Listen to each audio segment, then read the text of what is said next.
News में कहते हैं आपको खुशामदीद। मैं हूं आपके साथ रमशा साचर और मैं हूं माहरुख शहरियार। बुलेटिन का बाकायदा आगाज करेंगे। सियासी हलचल पर सबसे पहले बात करेंगे। लीगी अरकान कौमी असम्बली की मुकम्मल हाजिरी यकीनी बनाने के लिए पार्लियामेंट हाउस में वजीर आजम की जानिब से जोहराने का एहतमाम किया गया है, जिसमें बताया यह जा रहा है कि बेशतर लीगी अरकान असम्बली शरीक हैं।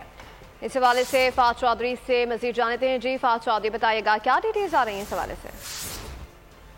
जी बिल्कुल, मुजवजा 26वीं आइनी तरमीम की मंजूरी के लिए जो है इत्तफाक़ राय पैदा करने की कोशिशें जारी हैं। पार्लियामेंट हाउस आज सुबह से जो है वो सरगर्मियों का मरकज़ बना हुआ है। इस वक्त पार्लियामेंट हाउस में मुस्लिम लीग नून के अरकान कौमी असम्बली के लिए वज़ीर आज़म शहबाज शरीफ की जानिब से जोहराने का एहतमाम किया गया है, जिसमें अरकान असम्बली जो है वो शरीक हैं। बेशतर मुस्लिम लीग नून के अरकान असम्बली शरीक हैं, वफाकी वज़रा शरीक है। वज़ीर आज़म शहबाज शरीफ की जानिब से दिए गए इस जोहराने के बाद वफाकी काबीना का इजलास जो है वो तलब किया जाएगा। 3 मरतबा वफाकी काबीना के इजलास के वक्त में आज तब्दीली की जा चुकी है। सेनेट के इजलास के वक्त में भी तब्दीली की जा चुकी है और इम्कान जाहिर किया जा रहा है कि आज वफाकी काबीना की जानिब से इस मुसवदे की मंजूरी हो जाएगी, जिसके बाद सेनेट में इसको मंजूरी के लिए पेश किया जाएगा। जी ठीक है, तफसीलात के लिए आपका बहुत शुक्रिया। 26वीं आनी तरमीम का फाइनल राउंड, तमाम नजरें इस्लामाबाद पर लग गई। सियासी रहनुमाओं की आनियां जानियां जारी हैं। बिलावल भुट्टो जरदारी इंतहाई मुतारिक है। उन्होंने पहले वजीर आजम, फिर मौलाना फजलुर रहमान और अख्तर मेंगल से मुलाकातें की, जबकि PTI वफ्द और अख्तर मेंगल ने भी मौलाना से मुलाकात की है। काबीना और सेनेट के इजलास का वक्त कई मरतबा तब्दील किया जा चुका है। अभी क्या वक्त दिया गया है? इजलास हो रहा है, नहीं हो रहा? किससे मुलाकातें हुई हैं? बात कर लेते हैं। डिप्टी ब्यूरो चीफ अली शेर हमें ज्वाइन कर रहे हैं। अली शेर, बताइएगा इस हवाले से आपके पास क्या इतलात आ रही हैं? इस वक्त क्या कुछ हो रहा है? जी बिल्कुल, इस वक्त मैं मौलाना फजलुर रहमान की रिहाइशगाह के बाहर मौजूद हूँ और मौलाना फजलुर रहमान की रिहाइशगाह जो गुज़िश्ता रात से थी और पिछले कई हफ्तों से सियासी सरगर्मियों का मरकज बनी हुई है। यहाँ पे बिलावल भुट्टो जरदारी जो है वो कुछ देर कबल जो है तकरीबन 1 घंटा कबल जो है वो यहाँ पे आए थे। उनकी मुलाकात जो है वो मौलाना फजलुर रहमान से जारी है। इससे कबल सरदार अख्तर जान मेंगल जो है वो आए थे और सरदार अख्तर जान मेंगल की मुलाकात जो है वो कंप्लीट हो चुकी और वो यहाँ से मीडिया से गुफ्तगू करके चले गए। उनका ये कहना था कि उनकी जो रुकन है नसीमा एहसान, सेंटर नसीमा एहसान, उनको जो पार्लियामेंट लाजस में थी और उनको एक तरह से होस्टेज किया गया था, अब वो पार्लियामेंट लाजस में भी नहीं है, वहां से उनको किसी और जगह पे मुंतकिल कर दिया गया है। और उनका ये कहना है कि उनके सेनेटर्स से वो दुबई से वापस आए थे अपने सेनेटर्स को दिलासा देने, उनके साथ खड़ा होने के लिए, लेकिन उनके सेनेटर्स जो है वो वैसे ही लापता कर दिए गए हैं। उनका ये कहना था कि कासिम रोंजो जो कि सेनेटर हैं BNP बेंगल के, वो भी इस वक्त 3-4 रोज से उनका पता नहीं है, उनके बेटे का भी पता नहीं है। उनका ये कहना था वो अपने सेनेटर्स को चाहेंगे कि वो भी उन जैसा रास्ता अख्तियार करें, यानी जिस तरह ये कौमी असम्बली से इस्तीफा दे चुके हैं कि वो भी सेनेट से इस्तीफा दे दें और वो अवाम के पास जाएंगे। उन्होंने सेनेट की जो तरमीम है कौमी असम्बली और सेनेट में जो मुश्तरका लाई जा रही है, तो उस तरमीम को वोट ना देने का ऐलान किया है। अभी बिलावल भुट्टो जरदारी की मौलाना फजलुर रहमान से मुलाकात जारी है और जो PTI का वफद सुबह में मौलाना के पास शिकायत लेके आया था कि हुकूमत ने वादे के बावजूद बानी PTI से उनके 5 रुकनी वफद की मुलाकात नहीं कराई, अब वो वफद जो है वो अडयाला जा चुका हुआ है और अब जब वो वापस आएगा तो आके वो मौलाना फजलुर रहमान को रिपोर्ट देगा कि पानी चेयरमैन जो है उन्होंने क्या किया है और वहाँ आके जो मुलाकात जो अडयाला में जारी थी वो खत्म हो चुकी है। और अब इस बात का इंतजार किया जा रहा है कि PTI का वफद जो है वो कब मौलाना फजलुर रहमान की रिहाइशगाह पहुंचेगा और आके उनको बताएगा कि उनके पार्टी जो पानी चेयरमैन है उन्होंने उनको क्या गो हेड दिया। अच्छा अली शेर, बज़ाहिर अगर देखा जाए तो सरदार अख्तर मेंगल की जानिब से भी एक तरह से नफी नजर आई है इस आईनी तरमीम के, वो भी खिलाफ नजर आए हैं। मौलाना पहले ही तहफ़्फ़ुज़ात का इजहार कर चुके हैं। PTI वफ़द की जानिब से भी कोई अभी तक बातचीत नहीं की गई है। क्या आपके ज़राए बता रहे हैं ये 3 अगर हटा भी दिए जाएं तो भी नंबर पूरे हैं? जी, ये हुकूमत का दावा तो है कि नंबर पूरे हैं, लेकिन अभी ये कहना कुछ कबल वक्त होगा। ज़ाहिरी तौर पे तो जो इस बात का इम्कान था कि शायद जो इनकी एक सेनेटर नसीमा एहसान है जो पार्लियामेंट लाजिज में थी और सेनेट में भी आई थी, वो जहाँ पे आपदा हो गई थी कि उन पे किस किस्म का दबाव है, तो इम्कान था कि सरदार अख्तर मेंगल आए हैं तो वो शायद अपनी सेनेटर से मुलाकात करेंगे और उसको अपनी पार्टी पॉलिसी के साथ खड़ा करेंगे, लेकिन इनकी उनसे मुलाकात ही नहीं हो सकी है। तो इस तरह से जो कासिम रोंजो हैं वो भी लापता हो गया और ये भी हो गया, तो अब अगर वो आके वोट दे भी देते हैं या इस तरह से आते हैं तो इस पर तो कुछ नहीं कहा जा सकता, लेकिन कम से कम वो डिस्कनेक्शन आ गई। बाकी अहमद वली खान जो कि ANP के सरबराह हैं, उन्होंने भी इस आईनी तरमीम का आखिरी जो इजलास था उससे बाइकाट किया है, क्योंकि उनका ये कहना था कि पख्तूनख्वा के नाम के साथ से खैबर हटाया जाए और उनकी तरमीम नहीं मानी गई, ड्रॉप कर दी गई, जिसकी वजह से वो भी लास्ट जो इजलास से कल हुआ था उसमें नहीं आए थे। अब ये देखना होगा कि आया वो तरमीम को वोट भी देंगे या नहीं देंगे, क्योंकि ANP के भी 3 सेंटर जो हैं वो हैं और सेनेट में तो एक वोट जो है वो इंतहाई कीमती है, उसको पूरा करना जो है हुकूमत के लिए एक तरह से मसला बना हुआ है। तो इस तरह से अभी ये कहना कि क्या फिक्र पूरे हैं, हुकूमती दावे तो पिछली जब आईनी तरमीम ला रहे थे उस वक्त भी ऐसे ही दावे थे, लेकिन प्रैक्टिकली वो साबित नहीं हुआ था। बिल्कुल ऐसा है, जब पहले गुफ्तगू की जा रही थी इस हवाले से आईनी तरमीम लेकर आई जा रही थी, तब भी यही दावे किए जा रहे थे नंबर्स पूरे हैं, लेकिन जैसे ही लॉजिस से लोग बाहर आए तो फिर हमें अंदाजा हुआ कि नंबर्स उस वक्त पूरे नहीं थे और इस वक्त भी कुछ भी कहना कबल अज़ वक्त होगा। अली शेर आपसे मजीद भी जानते रहेंगे, फिल वक्त बहुत शुक्रिया आपका। और अभी आपको बताएं कि काबीना और सेनेट इजलासों में ताखीर की वजह ख्वाजा आसिफ ने बता दी। वज़ीर दिफा की पार्लियामेंट में मीडिया से गुफ्तगू, सहाफ़ियों ने उनसे इजलासों की ताखीर की वजह पूछी तो ख्वाजा आसिफ ने बताया कि इत्तेफाक राय पैदा करने की कोशिश की जा रही है, वरना हमारे नंबर्स तो पूरे हैं। सहाफ़ी ने फिर सवाल किया कि क्या JUI और PTI ने कोई लचक दिखाई है? जवाब मिला कि इस हवाले से तो कुछ भी कहना कबल अज़ वक्त होगा। बस यही क्रिएट करने की कोशिश कर रहे हैं, बाकी तादाद तो लगभग हमारे पास है। अगर कंसेंसस हो जाए कॉन्स्टिट्यूशनल अमेंडमेंट के लिए तो अच्छी बात है कि आइंदा के लिए जो है उसकी सेंसिटिविटी जो है वो ज़्यादा होगी।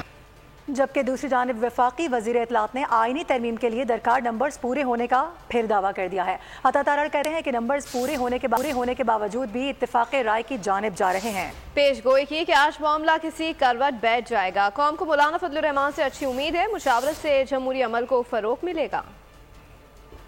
इस पे पूरे होने के बावजूद जो एक वसीतर मुशावरत की है, मकसद सिर्फ एक था कि मुकम्मल कंसेंसस इस इशू के ऊपर डेवलप किया जाए। हम क्योंकि जमहूरी ज़हन के लोग हैं, हम समझते हैं कि कंसेंसस डेवलप होना चाहिए, वरना हमारे पास ऑब्वियसली जिस तरह मैंने कहा कि नंबर्स का अल्हम्दुलिल्लाह इशू नहीं है। आज का दिन मैं ये उम्मीद रखता हूँ कि इंशाअल्लाह ताला मामला किसी तरफ लगे। पूरी कौम जो है वो मौलाना फजल रहमान से अच्छी उम्मीद रखती है। ये जो एक वसीतर मशावरत हुई है तमाम सियासी जमातों के माबैन, ये जमहूरियत के अमल के लिए बहुत अच्छा है और इससे जमहूरी प्रोसेस को मुल्क के अंदर फरोग मिलेगा। और आईनी मुसव्विदा तो तैयार है, काबीना ने मंजूर करना है, इत्तेफाक राय की आखिरी कोशिशें हो रही हैं। मुस्लिम लीग नून के सेनेटर इरफान सिद्दीकी की सहाफ़ियों से गुफ्तगू, कहा मौलाना फजलुर रहमान के इत्तेफाक राय से और मुसव्विदे में तरमीम की गई है। और साथ ही साथ उन्होंने कहा कि PTI के बारे में न सिर्फ हम बल्कि PTI खुद भी कोई पेश गोई नहीं कर सकती। हम तो कल भी तैयार थे और मसौदा तैयार है, उसको कैबिनेट ने अप्रूव करना है। होपफुली कल कैबिनेट का इजलास थोड़ी देर को हुआ था, आज भी होगा कैबिनेट का इजलास। इत्तेफाक राय के लिए मेरा ख्याल है आखिरी कोशिशें हो रही हैं, उन कोशिशों का समर अभी थोड़ी देर बाद तक हमें पता चल जाएगा, अंदाज़ा हो जाएगा। मौलाना फजलुर रहमान साहब की जमात जो है वो कंसेंसस है उसका हमारे साथ, उनकी मर्ज़ी उनकी ख्वाहिश के मुताबिक बहुत सी चीज़ों में जो ओरिजिनल ड्राफ्ट था उसमें तरमीम की गई है, वो ऑन बोर्ड हैं पूरी तरह और हमें यकीन है कि वो इंशाल्लाह इसको सपोर्ट करेंगे। जब PTI ने इनकार कर दिया, के बारे में हम कोई पेशन गोई नहीं कर सकते, खुद PTI भी नहीं कर सकते। आईनी तरमीम हुकूमत इजाद है, जल्दबाजी से लग रहा है जैसे अदालत पर कब्जा करना है। अमीर जमात इस्लामी हाफिज ज़ईम ने कहा है कि आईनी तरमीम मनमानी की कोशिश है, मर्जी के फैसलों के लिए आईन से छेड़छाड़ की जा रही है। कौम तशवीश में है, एक मुसव्विदा आता है, फिर दूसरा और फिर तीसरा आ जाता है। सिलसिला जारी है। सब बातों की एक बात यह है कि हुकूमत अपनी मर्जी की अदलिया चाहती है। एक मुत्तफ़क़ा आइन जो इस वक्त बेहतरीन डॉक्यूमेंट की सूरत में मौजूद है उसमें छेड़छाड़ कर रही है। मुसव्विदा एक आता है, दूसरा आता है, तीसरा आता है और बिलअमूम तो ये बात सामने आती है कि मुसव्विदा बाज़-औक़ात किसी को भी नहीं मालूम होता और अचानक से आ जाता है और पूरी कौम तशवीश में है। चीफ़ जस्टिस की मुद्दत पूरी हो रही है और नए चीफ़ जस्टिस का तकर्रुर अब तक हो जाना चाहिए था। और 26वीं आईनी तरमीम कोई मिशन इम्पॉसिबल नहीं, जल्द कामयाबी होगी। गवर्नर खैबर पख्तूनख्वा फैसल करीम कुंडी मीडिया से गुफ्तगू कर रहे थे, कहा कि अगर अमन और सलामती चाहते हैं तो हमें हथियारों के बजाय कलम उठाना होगा। एक्सट्रीमिज्म का मुकाबला करना है तो हमने सॉफ्ट इमेज से करना है, हमने कॉन्फ्रेंसेस करने हैं, हमने सेमिनार्स करने हैं, हमने बंदूक नहीं उठानी, हमने कलम उठाना है। दुनिया की सबसे पुरानी सिविलाइजेशन खैबर पख्तूनख्वा में है। माजी में यहाँ पर मुख्तलिफ मज़ाहिब के लोग जो है खैबर पख्तूनख्वा में मौजूद होते थे और उस वक्त अमन होता था। आपने अपने कल्चर को फ़रोग़ देना है, आपने इस कल्चर के ज़रिए एक अमन का पैगाम देना है। 26वीं आईनी तरमीम से ANP की तजवीज़ करदा तरमीम के ड्राफ्ट को निकालने पर ANP ने इजलास का बाइकआउट कर दिया। अवामी नेशनल पार्टी की जानिब से पेश की गई मुजवज़ा तरमीम आईनी ड्राफ्ट के मुसवदे में शामिल नहीं की गई। तरमीम में ANP ने सूबे का नाम खैबर पख्तूनख्वा के बजाय सिर्फ पख्तूनख्वा करने की तजवीज़ दी थी। मुजवज़ा तरमीम ड्राफ्ट में शामिल न कराने पर ANP ने इजलास का बाइकआउट किया। पार्टी रहनुमा ML वली खान एहतजाजन स्पेशल कमेटी के इजलास में शरीक नहीं हुए। आपको अपडेट कर रहे हैं इस हवाले से 26वीं आईनी तरमीम से ANP की तजवीज़ करदा तरमीम के ड्राफ्ट को निकालने पर ANP ने इजलास का बाइकआउट कर दिया। अवामी नेशनल पार्टी की जानिब से पेश की गई मुजवज़ा तरमीम आईनी ड्राफ्ट के मुसवदे में शामिल नहीं की गई। तरमीम में ANP ने सूबे का नाम खैबर पख्तूनख्वा के बजाय सिर्फ पख्तूनख्वा करने की तजवीज़ दी थी। मुजवज़ा तरमीम ड्राफ्ट में शामिल न करने पर ANP ने इजलास का बाइकआउट किया। पार्टी रहनुमा ML वली खान एहतजाजन स्पेशल कमेटी के इजलास में शरीक नहीं हुए। और तहरीक इंसाफ के वफ्द की बानी PTI से मुलाकात खत्म हो गई है। तहरीक इंसाफ का वफ्द अडियाला जेल से रवाना हो गया है। सहाफ़ी ने पूछा कि क्या बानी PTI ने तरमीम के लिए मंजूरी दे दी है, जिस पर बैरिस्टर गौहर की जानिब से कहा गया कि बानी PTI से मुलाकात में मुशावरत हो गई है। मौलाना फजलुर रहमान से मिलने के बाद मीडिया को भी आगाह कर दिया जाएगा। यानी कहा जा सकता है कि किसी किस्म का कोई ख़ास जवाब नहीं दिया गया है। बात कर लेते हैं, इसरार खान हमें ज्वाइन कर रहे हैं। इसरार, ये तो चीज़ सामने आ चुकी है, ख़त्म हो गई है, और ये जो कहा जा रहा था कि मुलाकात होगी नहीं होगी, ये तो अब क्लियर हो चुका है। होने क्या जा रहा है, क्या आपके ज़राए बता रहे हैं, ज़रा शेयर कीजिएगा। जी बिल्कुल, जैसे कि आज बानी PTI से मुलाकात के लिए सुबह इससे वक्त तय था। ये 5 रुकनी वफ्द था PTI का, इसने आना था, लेकिन मामला जो है ना वो सुबह 8 बजे से तमाम मीडिया नुमाइंदगान भी यहाँ पर मौजूद थे। किस तरीके से वफ्द आए और बानी PTI से मुलाकात के बाद क्या फ़ैसला होता है, अंदर क्या मुशावरत होती है, इसी इंतज़ार में होते रहे। और बिला आखिर उसमें फिर ये बात की गई कि हो सकता है कि जेल ज़राए की जानिब से ये इतलात आ रही थी कि मुलाकातों पर पाबंदी लगाई जा रही है मज़ीद 2 दिन के लिए, लेकिन चूँकि ख़ास किस्म की मुलाकात थी वो इस पाबंदी से अस्तना होगी। और उसके बाद बिला आखिर यहाँ पर जो है ये 5 रुकनी वफ्द जिसकी क़यादत बैरिस्टर गौहर अली कर रहे थे, यहाँ अडियाला जेल पहुँचा और तकरीबन 1.5 से पौने 2 घंटे जो है बानी PTI के साथ उनकी मुलाकात थी, जिसमें मुशावरत का अमल जारी रहा। मुशावरत के अमल के बाद ये जो 5 रुकनी वफ्द है जब यहाँ से बाहर निकला, तो निकलने के बाद इन्होंने गैर रस्मी तौर पर हमारे जो मीडिया के नुमाइंदगान है उनकी तरफ से जब सवाल किया गया तो उन्होंने गैर तसल्ली बख्श जवाब दिया कि हमारी जो है ना बानी PTI से बात हो चुकी है, लेकिन चूँकि हमारी मुलाकात होनी है मौलाना फजल रहमान साहब के साथ, तो इसके बाद ही हम जो है मीडिया को कुछ बता सकेंगे जो भी मामला है। लेकिन बज़ाहिर कुछ ऐसा नज़र आ रहा है, क्योंकि जो है ना जो 5 रुकनी वफ्द जो था इसको बाकायदा तौर पर जब ये अडियाला जेल से बाहर निकली है, तो बजाय इसके कि मीडिया से बात करती और बजाय इसके कि मीडिया को ब्रीफ करती कि इनकी बानी PTI के हवाले से क्या बातचीत हुई है, एक बाकायदा रोड को, सड़क को रोक करके इनको दूसरी जानिब से जो है चक्री इंटरचेंज है। ठीक है, इस हवाले से आपसे मजीद भी जानते रहेंगे। फिल वक्त आपने आगाह किया, आपका बेहद शुक्रिया। अहम खबर इस वक्त आपको देंगे। Chief of naval staff admiral Naveed Ashraf का दौरा नीदरलैंड के हवाले से आपको बताएं।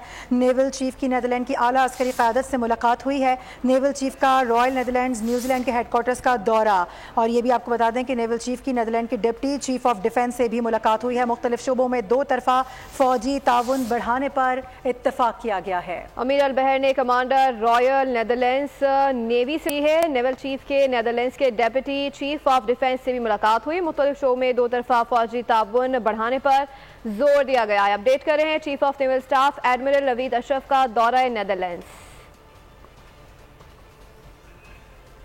इसी के साथ खबरों से फिल वक्त इतना है। मजीद खबरों और अपडेट्स के लिए आप देखते रहिए बोल न्यूज़।